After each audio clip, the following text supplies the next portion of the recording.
Salut à toi futur PM et Tango Train, bienvenue sur ma chaîne YouTube Police Municipal Academy. Donc aujourd'hui, on va voir un exemple de rapport, le rapport sur les violences intrafamiliales. Donc on a vu précédemment dans une vidéo tout le formalisme, les choses à ne pas oublier, voilà les mesures prises, les identités. Et bien là, on va voir tout ça concrètement avec un exemple de rapport. Donc je vais te montrer un énoncé que j'ai construit moi-même, et puis un rapport que j'ai construit également moi-même. Voilà, c'est une proposition de rapport. Bien sûr, il y a plusieurs possibilités, hein. Chaque personne écrit différemment. Moi, je te propose ma version. Tu prends ce qu'il y a à prendre. Voilà, je sais que celle-là fonctionne. Je pense ne pas avoir oublié d'éléments. Dans la description, si tu vois que j'ai oublié des choses, je fais des fautes d'orthographe, voilà, des choses qui te plaisent pas, ou même si tu as des questions, n'hésite pas à me les donner. Moi, je suis preneur de tout ce qui est constructif. Voilà, à partir du moment où c'est bienveillant, il n'y a pas de souci, tout le monde a à progresser, moi le premier. Voilà. Bon, je pense que le rapport que je vais vous présenter est quelque chose de complet. Voilà, encore une fois, j'ai pu oublier des choses, mais c'est quelque chose de complet sur quoi tu peux te baser. Donc voilà, on commence tout de suite. Donc, les violences intrafamiliales. Donc déjà, est-ce que vous savez ce que c'est les violences intrafamiliales? C'est des violences au sein d'une famille. Voilà, on parle souvent de violences conjugales envers le mari. Attention, c'est pas tout le temps le mari qui bat la femme, ça peut être aussi la femme qui bat le mari. Moi, ça m'est arrivé sur certaines interventions. Au départ, on fait vite l'amalgame, on croit que c'est la femme qui est battue, mais en fait, voilà, rapidement, bon, on voit quand même que c'est le mari. Donc là, dans l'exemple, bon, on va prendre que c'est la femme qui est battue, parce que c'est quand même ce qu'on retrouve le plus souvent. Donc voilà. Donc, ouais, c'est un sujet qui est très, pas à la mode, mais voilà, c'est vraiment un sujet auquel il faut faire vraiment attention quand on intervient, parce que notre responsabilité peut être mise en cause derrière. Euh, donc voilà, c'est vraiment des. Et puis au-delà de ça, il y a des victimes, donc voilà, faut y prêter attention. Donc voici l'énoncé. Vous êtes le gardien brigadier de police municipale Alpha Bravo, matricule 001, en poste dans la police municipale de Xville, dans le département Y. Vous êtes en tenue de travail réglementaire et équipé dans l'exercice de vos missions d'une caméra piéton, d'un pistolet semi-automatique, d'une paire de menottes et des moyens d'interopérabilité radio. Le 10 janvier 2024, vous êtes de service, accompagné du brigadier chef principal Charlie Delta, qui est le conducteur du véhicule. Pour cette patrouille, vous avez été désigné chef de bord par votre supérieur hiérarchique. À 19 heures, vous vous trouvant en patrouille à bord de votre véhicule sérigraphié police municipale, sur la commune de Xville, au niveau du 4 de la rue de Verdun, vous êtes requis par un habitant de l'immeuble du 4 de la rue de Verdun. Ce dernier vous informe qu'il entend de son appartement depuis 15 minutes une dispute violente avec des cris venant de chez son voisin. Il s'agirait de la femme du voisin qui crie et qui pleure. Dès lors, vous décidez de prendre contact avec les voisins du requérant. Vous constatez dans l'appartement la présence du mari et de la femme. Cette dernière présente des traces de coups au visage, elle sanglote. Vous intervenez et vous établissez le rapport, que vous adressez aux autorités compétentes, dans lequel vous rendez compte de vos diligences et des mesures prises, en vous aidant des pièces jointes. Donc vous verrez dans les énoncés, donc c'est des énoncés, hein, le type d'énoncé que je reprends dans les rapports des annales. Voilà, à chaque fois je mets des indicatifs radio parce que c'est important déjà de les connaître. Donc à force vous allez voir, vous allez les connaître hein, si vous ne les connaissez pas. Et puis c'est important de les orthographier aussi. Donc vous allez voir, ça permet de les retenir. Et puis voilà. Xville et département Y, c'est ce que vous retrouverez aussi. Voilà, toujours bien retenir la date et l'heure. Donc là j'ai mis en gras toutes les informations qui sont importantes. À vous dans un énoncé de faire la même chose, de surligner par exemple, pour faire ressortir un maximum d'éléments, euh, les éléments importants de l'énoncé. Donc, il y a toujours des renseignements complémentaires hein, dans l'énoncé. Donc là, on vous donne les identités du requérant et de l'officier de police judiciaire. Donc Juliette India, née le 04-12-1973 à Xville et demeurant au 37, au deuxième étage, au 4 de la rue de Verdun à Xville. L'officier de police judiciaire, c'est le capitaine de police Tango Romeo de l'hôtel de police de Xville. On vous met également des pièces jointes de l'énoncé. Donc l'article L511-1 du Code de la sécurité intérieure, l'article 21, 21-2 deuxièmement, 21-2, 53, 73, 429, 803 et D14-1 du Code de procédure pénale. On verra par la suite dans les prochaines vidéos quels sont tous ces articles. Et puis on vous met aussi l'article 222-13 du Code pénal. Donc quand c'est comme ça, derrière, voilà, vous les avez directement. Là, pour l'exercice, je vais vous demander d'aller les chercher, de regarder tous ces articles, de les lire, de vous en imprégner, et puis pour répondre au mieux à l'exercice. Voilà, on passe directement au rapport. Je compte sur vous pour travailler sur le rapport avant. On va passer au corrigé. À vous de jouer. Voilà, on se retrouve pour le corrigé du rapport. Donc, le formalisme, c'est à peu près, c'est même quasiment le formalisme que je vous ai donné dans la vidéo précédente sur le rapport. Donc, tout en haut, République française, euh, département Y, ville de Xville, le rapport numéro 2024-13. Ensuite, sur la droite, je vous mets la date, le 10 janvier 2024.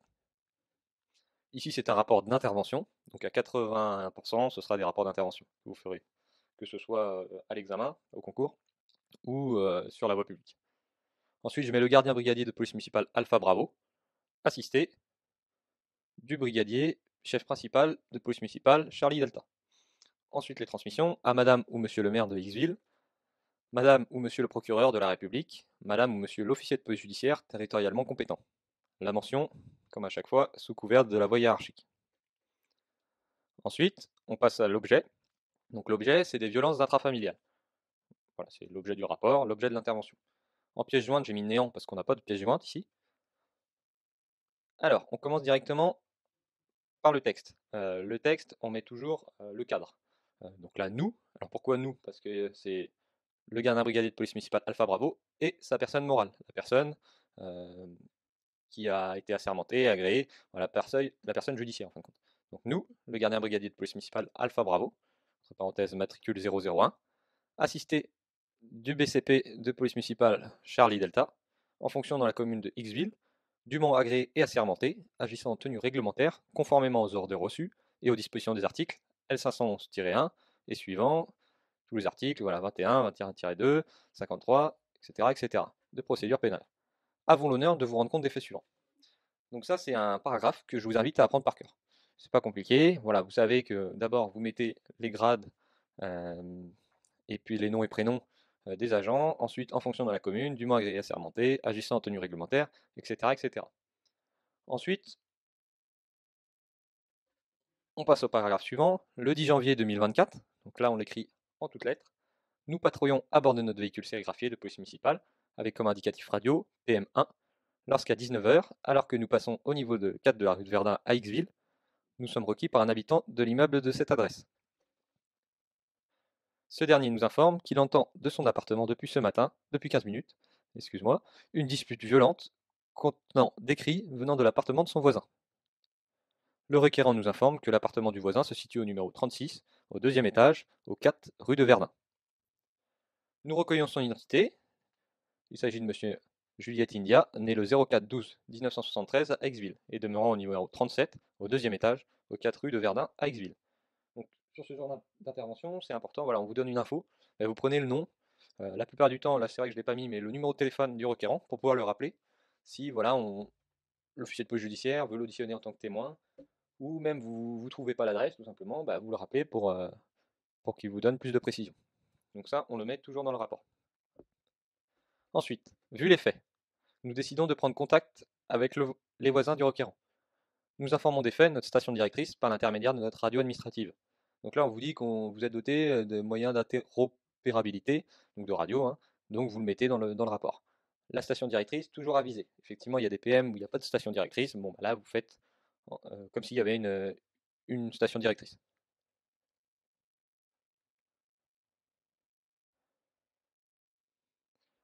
On passe à la page suivante. À 19h10, nous arrivons devant la porte de l'appartement. Nous entendons formellement les cris d'une femme. Ça, c'est la saisine. Hein, on vous a requis, vous mettez l'heure à laquelle vous arrivez, et puis vous entendez les cris, c'est la saisine. Nous sonnons à l'appartement, le mari nous ouvre la porte, et nous constatons derrière lui la présence de sa femme qui sanglote. Nous remarquons qu'elle présente des traces de coups au visage. Donc là, nous déclinons nos fonctions. Donc forcément, quand on arrive sur une intervention, on dit toujours bonjour, police municipale de Xville, et demandons au mari et à la femme l'autorisation de rentrer dans le logement afin de discuter de la situation. Avec l'accord express des deux parties, nous entrons dans le logement. Donc ça, très important aussi, on ne rentre pas chez les gens comme ça. Si on n'a pas l'autorisation de rentrer, on ne rentre pas. Bon là, on demande l'autorisation, on le met bien sur le rapport, on ferme toutes les portes, entre guillemets, et puis voilà, on a l'autorisation, donc on rentre. Nous demandons au mari et à la femme s'ils sont seuls dans l'appartement. Ces derniers nous confirment être seuls et nous informent que leurs enfants sont en vacances chez les parents et la femme. Donc là, ça caractérise le fait qu'ils ont des enfants mais qu'ils ne sont pas là. Nous décidons de séparer les deux parties dans deux pièces différentes, tout en gardant le contact visuel entre nous. Donc ça, effectivement, c'est un réflexe à avoir sur ce type d'intervention. Voilà, ils sont souvent en train de se disputer, et ben on coupe le contact visuel. Les deux, il ne faut pas qu'ils se voient. Mais nous, par contre, entre nous, il faut qu'on se voit. Parce que si ça dégénère d'un côté ou de l'autre, il faut pouvoir le voir. Donc voilà, on met dans deux pièces, on se met à la porte au niveau du couloir, ou entre nous, entre les deux collègues là, ou trois, ou ça dépend des effectifs, hein, et bien on garde le contact visuel. Donc ça, on le met aussi sur le rapport, hein. Tout ce qui s'est passé sur l'intervention, on le met, sauf les informations qui sont futiles. Voilà, ça c'est quelque chose qui est important, voilà, on les a séparés, on a fait les choses en bonne et due forme, donc on le met. Donc sur les faits, la femme nous informe avoir reçu un coup de poing au visage. Le mari est rentré du travail ivre, n'étant pas content du repas qui n'est pas prêt, il l'a insulté, et une dispute a éclaté. Il l'a mise au sol et lui a adressé un coup de poing au visage. La femme nous informe qu'il s'agit de la fois de trop et qu'elle souhaite déposer plainte. Après lui avoir proposé, la victime ne souhaite pas être examinée par les sapeurs-pompiers. Donc ça, voilà, elle nous raconte les faits, on lui demande si elle veut déposer plainte. Souvent, malheureusement, elle ne souhaite pas déposer plainte, mais aujourd'hui, le procureur de la République peut décider tout de même de poursuivre l'auteur des faits. Et puis, de toute façon, l'officier de police judiciaire, maintenant, il prend plus de risques, il demande d'interpeller l'auteur à chaque fois. Donc voilà, et puis on lui demande aussi si elle requiert les sapeurs-pompiers. Bon là, elle nous dit que non, voilà, parce que c'est peut-être une plaie superficielle. Donc quant à lui, l'auteur reconnaît s'être, alors j'ai mis importé, mais c'est emporté, et lui avoir adressé, selon ses dires, un petit coup de poing au visage. Petit coup au visage. Nous précisons que l'homme semble avoir consommé de l'alcool. Voilà, on dit toujours, nous, sur ce genre d'intervention, même si on peut avoir notre avis, on essaye d'être neutre. On se doit d'être neutre, hein, de toute façon. Donc voilà, on apporte la version de la femme et la version de l'homme sur le rapport. Donc nous recueillons l'identité du mis en cause et de la victime. Donc on verra plus tard le relevé, le recueil et le contrôle d'identité, hein. Nous, on n'est pas habilité au contrôle. Le relevé pour les contraventions où on est compétent. Et là, c'est un délit, donc là, on n'est pas compétent. C'est pour ça qu'on rédige un rapport. Et puis, donc du coup, on recueille. Donc on recueille, c'est-à-dire on recueille verbalement. Et puis, bon, s'il nous présente une pièce d'identité spontanément, bah là, on peut prendre la pièce d'identité. Mais voilà, c'est un recueil. Donc le mis en cause se nomme Golf Foxtrot, né le 08-05-1998 à Aixville et demeurant au numéro 36 au deuxième étage, au 4 rue de Verdun, à Aixville. La victime, elle, se nomme Eko Sierra, née le 24-07-1999 à Aixville et demeurant au numéro 36 au deuxième étage, au 4 rue de Verdun, à Aixville. Donc ils habitent au même domicile. Donc ensuite, toujours les heures, hein, c'est très important de mettre les heures. Notre rapport est établi chronologiquement, ça veut dire qu'on commence par l'heure où on a été requis, l'heure où on est arrivé sur l'intervention, l'heure où on a pris les faits, l'heure où on avise, etc., etc. Donc à 19h20, nous rendons compte des faits à notre station directrice. Toujours rendre compte, c'est hyper important. Tout ce qu'on fait, on rend compte. Par radio, par téléphone si on a un téléphone, voilà. Là, dans les faits, on dit qu'on contacte l'officier de police judiciaire territorialement compétent afin de l'aviser de notre intervention. Donc on le contacte par téléphone. Certaines PM, ça va être par radio, et puis c'est la salle de commandement qui va aviser l'OPJ, des fois c'est par téléphone, enfin voilà, ça dépend des PM, mais là, voilà, dans ce cas-là, on va faire comme ça. Ce dernier nous demande d'interpeller l'individu et de lui présenter l'auteur des faits dans les plus brefs délais. Donc là, c'est clair, on a la consigne de l'OPJ, interpellation. Bon, vous pouvez s'en douter, comme je disais, c'est des faits qui sont un peu observés quotidiennement, que ce soit par la presse ou par les magistrats, donc voilà, et puis c'est quelque chose qui est grave de toute manière, donc effectivement, interpeller l'auteur, voilà, ça va de soi maintenant. Donc ensuite, à 19h25, l'individu ne souhaitant pas nous suivre et cherchant une issue pour prendre la fuite, nous procédons au port des entraves administratives sur le mis en cause, conformément à l'article 803 du Code de procédure pénale.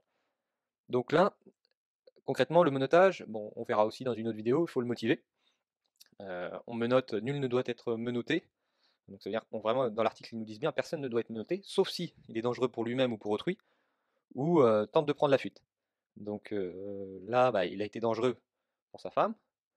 En plus de ça, il a tenté, enfin, il essaye, il a peut-être un regard fuyant, il essaye de prendre la fuite. Donc là, on se pose même pas de question, on est dans notre cadre, on lui met les ports des entraves administratives. Port des entraves administratives, donc c'est les menottes, hein. Mais sur une procédure, moi j'aime bien mettre le port des entraves administratives. Donc voilà. Ensuite, nous effectuons également une palpation de sécurité sur sa personne. Donc là, on fait une palpation. Euh, Ça va de soi souvent avec le menottage ou avant de monter dans le véhicule. Il faut savoir que nous, on n'a pas d'article qui régit la palpation de sécurité nous concernant. Ouais, il y en a un, le 416 pour les forces étatiques, mais le livre 4 concerne les forces étatiques, nous c'est le livre 5. Donc voilà, on n'a pas de code, c'est pour ça qu'on ne mentionne pas. Mais on fait quand même la palpation. Aucun objet dangereux pour lui-même ou pour autrui n'est retrouvé. Ça c'est important à mettre. Voilà. Précisons que notre caméra a été déclenchée lors du menottage et de la palpation. Nous informons la victime des démarches à suivre et nous l'invitons à déposer plainte dans les plus brefs délais. Donc la caméra, on nous dit dans l'énoncé qu'on en est doté, donc on pense à la déclencher. Souvent c'est ce que les examinateurs, les correcteurs de l'examen, ils attendent. Donc voilà. Dans les faits, bon, des fois on la déclenche et on oublie de le dire. Des fois on la déclenche et on le dit. Voilà. Bon, c'est quelque chose à mettre en tout cas pour l'examen, ça c'est sûr et certain. Et puis bah, on invite la victime à déposer plainte le plus rapidement possible, puisqu'il va être placé en garde à vue, l'auteur, même si de toute façon, comme on vient de l'évoquer, c'est pas obligatoire pour poursuivre l'auteur. Donc nous avisons notre station directrice de l'interpellation de l'individu et du transport à suivre à l'hôtel de police de Xville. On passe à la page suivante. Nous regagnons notre véhicule sérigraphié dans lequel nous plaçons l'individu pour le transporter à l'hôtel de police de Xville. Donc certains, dans leur procédure, enfin dans leur rapport, ils mettent, voilà, nous plaçons derrière le passager, nous l'attachons, enfin, voilà. Bon, moi c'est vrai que c'est quelque chose que je mets pas, puisque ça va de soi qu'on le met derrière le passager, jamais derrière le conducteur. Et puis bah, pour moi c'est une information futile, mais voilà, il y a des collègues qui le mettent pour se couvrir au maximum. Bon, pourquoi pas. À 19h35, nous arrivons à l'hôtel de police de Xville et nous présentons le mis en cause au capitaine de police Tango Romeo. Nous lui remettons Monsieur Golf Foxtrot, indemne de toute lésion apparente. Donc ça, l'heure de présentation, c'est important à mettre. On lui remet l'individu. Donc nous, on n'est plus en charge de l'individu. À savoir que quand on est en charge de l'individu, à partir du moment où on l'a interpellé, bah, on doit veiller à sa sécurité. Si après l'avoir présenté et remis à l'OPJ, bah, il s'est passé quelque chose, voilà, il peut faire un malaise ou voilà, c'est pas de votre ressort. C'est la police nationale dans ce cas-là ou la gendarmerie, voilà, qui s'en occupe. Indemne de toute lésion apparente, c'est important aussi pour se couvrir, dire qu'en gros, bah, voilà, il n'avait aucune blessure quand vous l'avez remis. Il faut préciser que le transport de l'individu s'est déroulé sans difficulté. Ensuite, l'officier de police judiciaire, le capitaine de police Tango Romeo, nous demande la rédaction de ce présent rapport. Donc effectivement, on rédige le rapport parce que l'officier de police judiciaire nous le demande. Même si de toute manière, on aurait rédigé un rapport, même s'il n'en voulait pas. À 19h50, nous quittons l'hôtel de police de Xville. Nous rendons compte à notre station directrice et nous prenons la direction de nos locaux pour la rédaction du rapport. Donc voilà. Identité du requérant. Donc là, on met les identités, l'identité du mis en cause, l'identité de la victime. La petite mention rapport fait, clos et transmis ce jour à Xville, le 10 janvier 2024, à 20h30. Ensuite, les signatures avec le grade. N'oublie pas la mention de police municipale, le nom, prénom et la qualité. On peut faire pareil pour l'assistant, même si c'est pas obligatoire.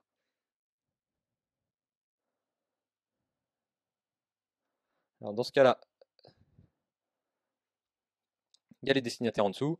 Bon, je ne l'ai pas mis ici, mais normalement, vous avez les destinataires ici. Donc les destinataires, c'est transmis à Madame ou Monsieur le maire de Xville, Madame ou Monsieur le procureur de la République, par l'intermédiaire de Monsieur le capitaine de police Tango Romeo, officier de police judiciaire territorialement compétent, et puis Madame ou Monsieur le chef de service de la police municipale d'Xville, ou le directeur si on vous le dit dans l'énoncé. Copie aux archives, et fin du rapport. Voilà, bon, j'espère que le rapport vous a plu, que vous pouvez en ressortir un maximum d'éléments et que vous avez tout compris. N'hésitez pas dans la description de la vidéo, si vous avez des questions, à me poser des questions, j'y répondrai avec grand plaisir. Je vais essayer de vous mettre en pièce jointe le rapport, comme ça vous pourrez travailler dessus. Pourquoi pas l'imprimer ou le garder avec vous. Mais en tout cas, c'est quelque chose où là, on a essayé de faire ressortir un maximum d'éléments. Chronologiquement, on a oublié pour moi aucune information et on l'a fait en bonne et due forme. Voilà. Bon, bah écoute, je te retrouve pour le prochain rapport, pour une vidéo dans la semaine ou début de la semaine prochaine, pour un rapport, et ce sera un rapport sur l'HDT, l'hospitalisation à la demande d'un tiers. Je te dis à bientôt. Ciao.